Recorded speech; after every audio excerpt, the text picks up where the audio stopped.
नमस्कार दोस्तों, स्वागत है आपका पोस्ट कार्ड में।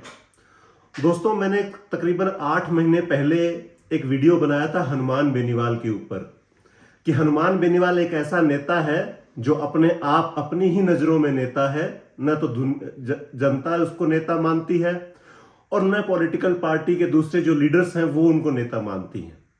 और मैंने बोला था कि इस बार चुनाव होने दो, हनुमान बेनीवाल को इंडिपेंडेंट चुनाव में उतरने दो। हनुमान बेनीवाल को पता लग जाएगा कि हनुमान बेनीवाल के पैरों के नीचे कितनी जमीन है।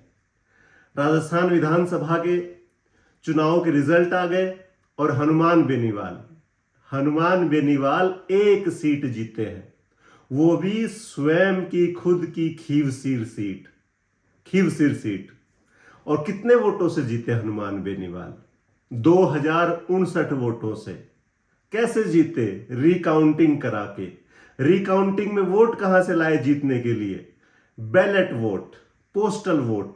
जो लोग खीवसर से बाहर रहते हैं उन्होंने पोस्टल से अपने वोट भेजे और उन वोटों को काउंट करवा के जैसे तैसे हनुमान बेनीवाल ने अपनी हारा हुआ चुनाव जीते और अपनी डूबती हुई और अपनी नष्ट हुई इज्जत को बचाने में कामयाब हुए रात को 9 बजे। ये है हनुमान बेनीवाल की राजनीति और ये है हनुमान बेनीवाल की औकात। ये वो नेता था जिसको मैंने अपने पिछले वीडियो में ही बताया था कि जो सिर्फ और सिर्फ बीजेपी की उंगली पकड़कर अपने जीवन में आगे बढ़ा और इसने बीजेपी के पीठ में जो छुरा घोंपा उसका अंजाम आज जनता ने बता दिया है। चंद्रशेखर रावण को भी ले आया और रावण पूरी पार्टी फूंक कर चला गया और सब कुछ धुआं धुआं हो गया।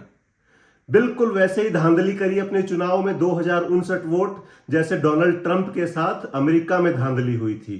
इसके सलाहकार जो हैं वो बड़े पढ़े लिखे सलाहकार हैं। इसको बहुत पहले ही पता लग गया था कि तू चुनाव हारेगा, इसलिए इसने पोस्टल वोटों की पहले ही जुगाड़ कर लिया। और पोस्टल वोट 2059, मतलब कि अगर मैं 200, 400, 500 चुनाव से हारूंगा तो मैं पोस्टल वोट, जैसे डोनाल्ड ट्रंप के खिलाफ जो बाइडेन ने पोस्टल वोटों के सहारे चुनाव जीता था अमेरिका के राष्ट्रपति, वैसे ही हनुमान बेनीवाल ने ऐन मौके पर पोस्टल वोटों से चुनाव जीत गए। देखिए, हनुमान बेनीवाल के साथ समस्या यह है कि हनुमान बेनीवाल नरेंद्र मोदी की जो सबसे बड़ी सफलता है उसके ऊपर चोट करता है। और वो सबसे बड़ी सफलता यह है कि नरेंद्र मोदी ने हिंदुओं को जातियों से हट करके और एक होकर के देश के लिए और राष्ट्रवाद के लिए वोट करना सिखाया है। और हनुमान बेनीवाल उसी चीज पे चोट करता है कि जातियों में बांटो, तुम मेघवाल हो, तुम जाट हो, तुम राजपूत हो, तुम मीणा हो। इसीलिए चंद्रशेखर रावण को लेकर के आया था, क्योंकि हनुमान बेनीवाल को लगा कि नागौर के अंदर जाट, मुसलमान और मेघवाल, इन तीनों को मिला करके मैं नागौर को कब्जा करूंगा। नागौर की जनता ने औकात बता दी। चुनाव हार गया था लेकिन बैलेट पोस्टल वोट के वजह से चुनाव जीता। खैर, कोई बात नहीं। एक और सिरमौर हारा राजस्थान का, अपने आप को भगवान से भी बड़ा समझने लग गया था। उसका नाम है राजकुमार शर्मा। नवलगढ़ से लोगों की जमीनें कब्जा करी, गरीबों की दुकानें कब्जा करी, जो गौचर भूमि थी गौचर भूमि को कब्जा किया।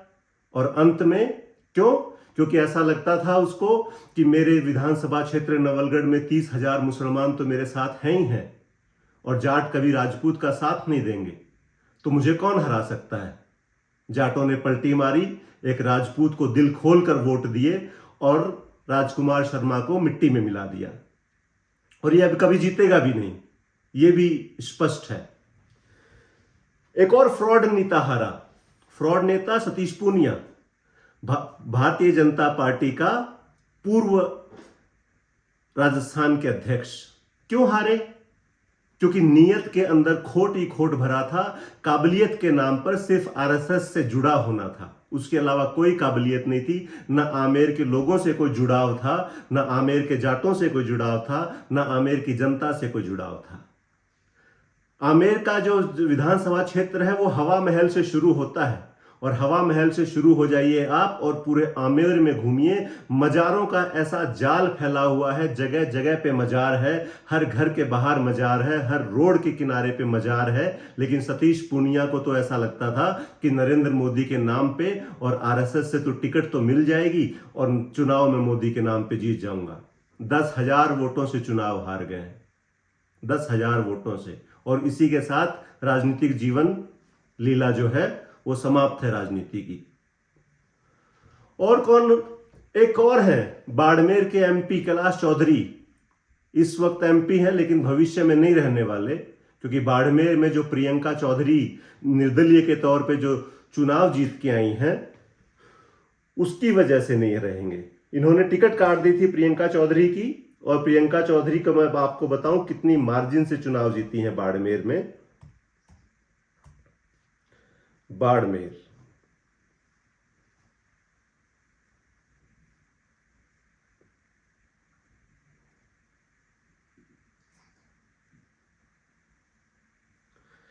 प्रियंका चौधरी जीती हैं 13,000 वोटों से। कैलाश चौधरी ने टिकट कटवाई थी, तो कैलाश चौधरी की टिकट भी कटनी लगभग तय है, क्योंकि बीजेपी के अंदर जो टिकट कटवाता है उसकी भी टिकट कटती है। राजेंद्र सिंह राठौड़ भी हार गए हैं। राजेंद्र सिंह राठौड़ ने भी बड़ा खेल किया था टिकटों में, लेकिन जनता ने उनके साथ खेल कर दिया और राजेंद्र सिंह राठौड़ भी चुनाव हार गए। सूरजगढ़ से संतोष अहलावत 40,000 वोटों से चुनाव हारी हैं। राजस्थान के अंदर लगभग मेरे हिसाब से यह सबसे बड़ी हार है। मैं संतोष अहलावत का बहुत बड़ा विरोधी नहीं हूं, मेरे पड़ोसी विधानसभा सीट में है तो मैं ज्यादा विरोध नहीं करता, लेकिन किसी का हक मारोगे अपने पैसे के दम पे तो आपका भी भगवान भला नहीं करेगा। सतीश गजराज के साथ 34-35 साल का एक लड़का था, एक गरीब परिवार का लड़का था। जितनी मेहनत सतीश गजराज ने पिछले 5 साल में करी थी, मुझे नहीं लगता कि राजस्थान के किसी भी नेता ने उतनी मेहनत करी थी। सतीश गजराज पार्टी फंड में पैसा नहीं दे पाया तो उसका टिकट कट गया। उसका परिणाम स्वरूप सूरजगढ़ के युवाओं ने यह दिया कि 40,000 वोटों से मुझे नहीं लगता कि राजस्थान के अंदर कोई बीजेपी का कैंडिडेट इतनी बड़ी हार हारा है। बीजेपी कहती है कि सेकंड लाइन ऑफ लीडरशिप तैयार नहीं हो रही।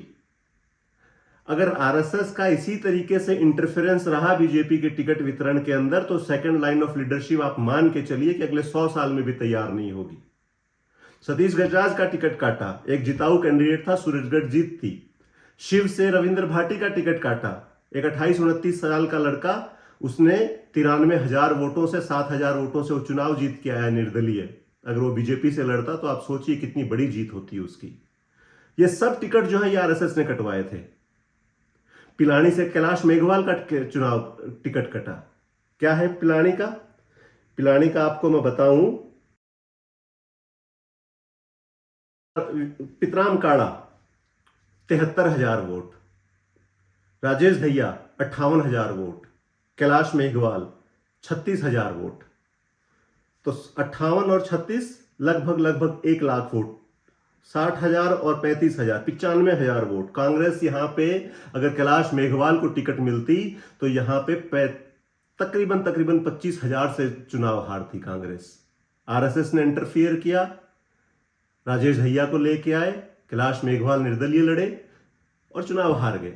अगर कैलाश मेघवाल, बीजेपी को पता था कि कैलाश मेघवाल को टिकट देंगे तो राजेश धैया कभी निर्दलीय चुनाव नहीं लड़ता, लेकिन भारतीय जनता पार्टी के झुंझुनू के संगठन को संपूर्ण रूप से हटा देना चाहिए, बदल देना चाहिए। फतेहपुर में चुनाव हार गई है बीजेपी। फतेहपुर में देखिए, फतेहपुर में वहां पे मुस्लिम पॉपुलेशन जो है वो 50% 40% के ऊपर है, तो वो वहां की डेमोग्राफी जो है बीजेपी को सूट नहीं करती।